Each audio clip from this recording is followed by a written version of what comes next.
High-pressure moments often trigger physical reactions like sweating or stammering as we try to manage a visible panic.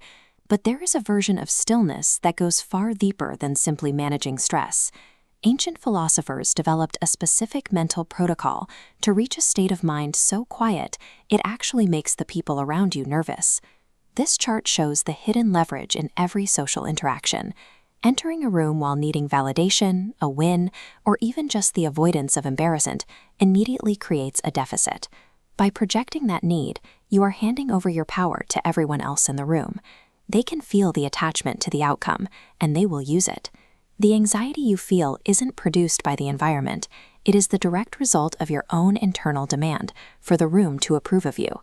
In 360 BC, the city of Elis produced an ordinary painter named Pyrrho.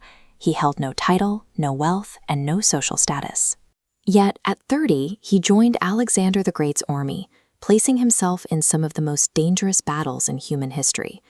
Even in the middle of brutal combat, where seasoned soldiers were paralyzed by fear, Pyrrho remained entirely unbothered. This wasn't a performance for his peers. Pyrrho had reached a state where he genuinely lacked the impulse to react to danger.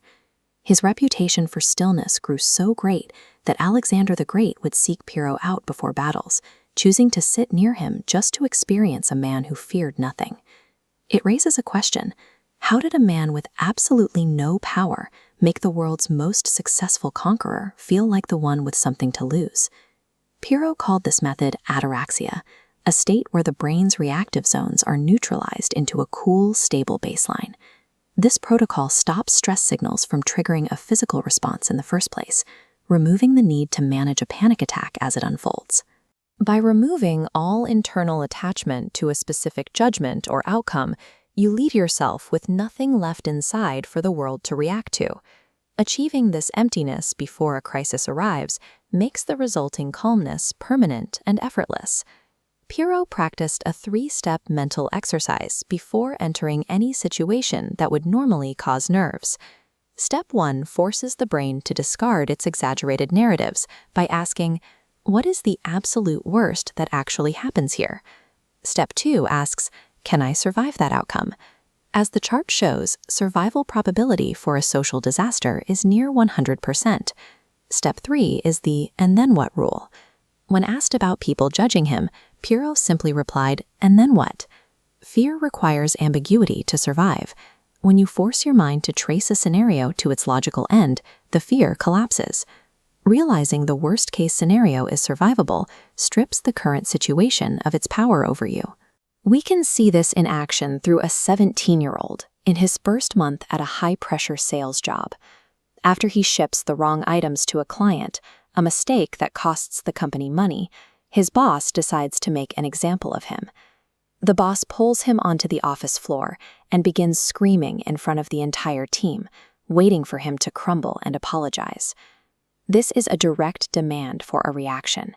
The boss is using the kid's fear of public embarrassment to confirm his own dominance.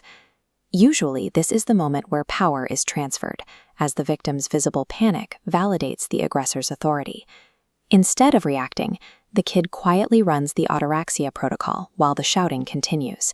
He realizes the worst case is getting fired, and he knows he can survive finding a new job.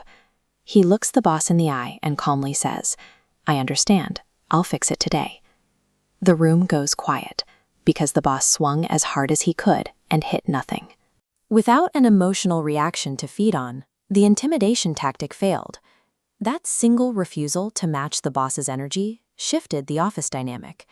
By signaling that he could not be provoked, the kid was never targeted for public intimidation again during his time at that company. A room only has power over someone who needs something from it. When you walk in needing nothing, the social dynamic shifts in your favor.